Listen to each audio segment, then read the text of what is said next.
So NFL Network posted this today, and it's Cameron Wolfe and Julian Love giving their top three most underrated cornerbacks in for this upcoming season. So let's go ahead and watch this. I'm gonna have to put a little transparent thing on the screen to block the screen, or else NFL will take down my video. If you guys watch the channel for a while, you already know this. So let's go ahead and react to this. Kicking off my list at number 3 is Mr. Hoka himself, Mr. Bald Man, James Bradbury. Let's go. You hear a lot of love about the guy on the other side of the field, and Darius Slay. He's one of the best players in the game, one of the best DBs in the game right now. And you don't hear as much about Bradbury. He's a shutdown corner. He's one of the best shutdown corners in the league. Since he got in the league, has had the most pass defense. That's just an underrated stat. Obviously, you see Slay at 2, but Bradbury's right there at number 1, and people don't talk about him in the respect that they should. He's a guy who has competed for multiple teams now. He was a baller with the Panthers, he was a baller with the Giants, and now he's balling for the Eagles, and he got his money. So when I hear James Bradbury, I think about the quiet consistency. Look at this list. 2 Eagles, 2 Dolphins, now very consistent cornerback play. For me, I'm going to start off number 3 with a small guy, a slot corner, because they often get forgotten. Mike Hilton from the Cincinnati Bengals. And here's why I'm going to go with Mike Hilton, because this is a guy who's always been told he is too small. He is not good enough. But every time he has a moment to step up, he does. He has the most tackles of any cornerback out of the slot over the last 6 years, most, at 5'9". And he is a guy for the Cincinnati Bengals who has helped this turnaround tremendously. I've been in the locker room, and he talked about being a Pittsburgh Steeler and looking at the Cincinnati Bengals as maybe the little brother then. Then he goes over to the Cincinnati Bengals and helps make them big brother of that AFC North that we were just talking about. He is not afraid to go against you if you're 6'2", if you're 5'9". He had a lot of fun battles against the Chiefs this year where he had, some talking. He was the guy who made the Burrowhead comment that ended up being proven wrong, but he wants something to say about the Chiefs this year, and Mike Hilton is really a big part of the heart of the Cincinnati Bengals, so he's my number 3. I like it. First off, proven wrong. I mean, listen, no, let me shut up. Chiefs fans already hate me. They already hate me. I love them, though. They're so nice.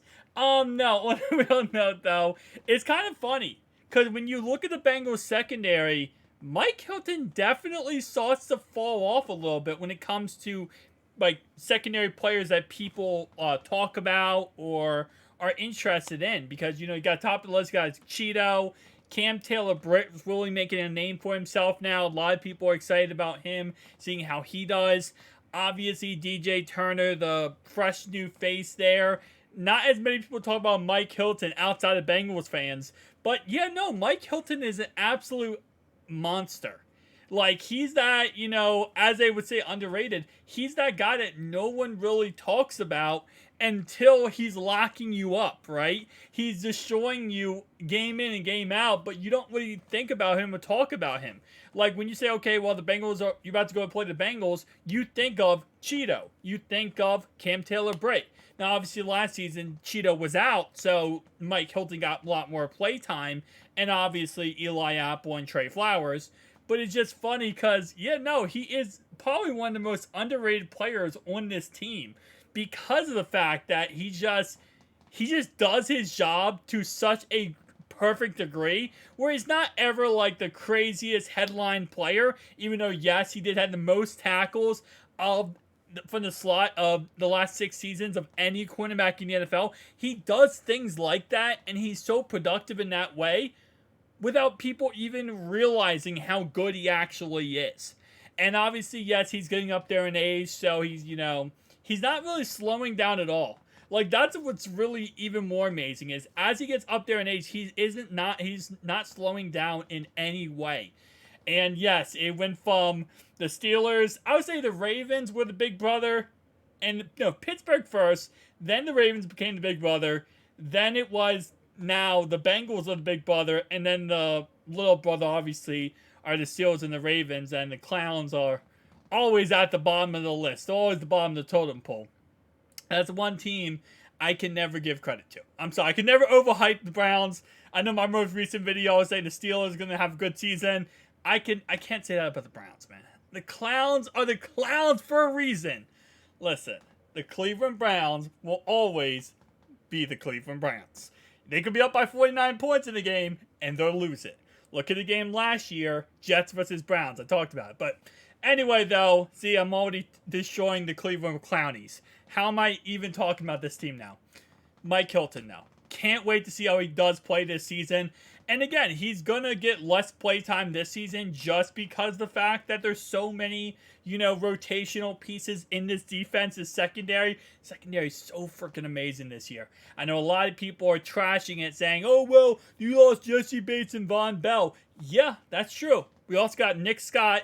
Dax gets to step up now and become a superstar. You also got not Jesse Bates. Just Bates left.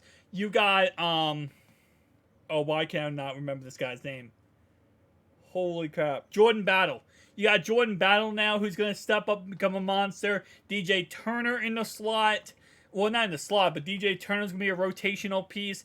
I'm not really too interested in Sidney Jones. And who knows, maybe the Bengals will sign somebody else before the season starts. I don't really think so, though. I think they really do like their rotation they have here, especially because Cheeto the other day posted on Twitter and said that he feels like himself again. So I think the secondary is going to be very dangerous this year. It's one of the secondaries that, overall-wise, I would say, not just Mike Hilton, this secondary entirely is underrated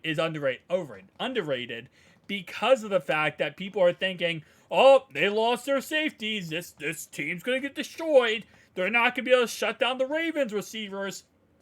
Even though I think what's going to shut down the Ravens receivers is their quarterback ever throwing the football. But... Okay, 3 fan bases. I triggered 3 fan bases.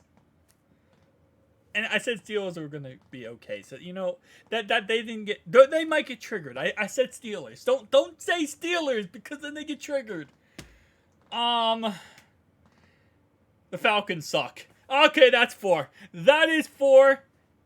And you know what that 4 is? Because the Bills are 0-4 in the Super Bowl.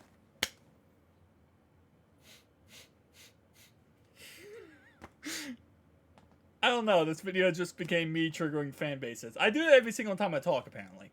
Every time I make a video, I always see a comment down below with some fan base. I triggered the Chargers fan base the other day, and I didn't even know how. I think it's because I talked about the Joe Burrow stat, and people got upset about it. Nonetheless, though, yeah, Mike Hilton should be an absolute monster this year, even though, yes, he's going to get a little bit less play time. But there's so much freaking amazing players in his secondary. I'll see you guys in the next one. Before I trigger somebody else. Peace out.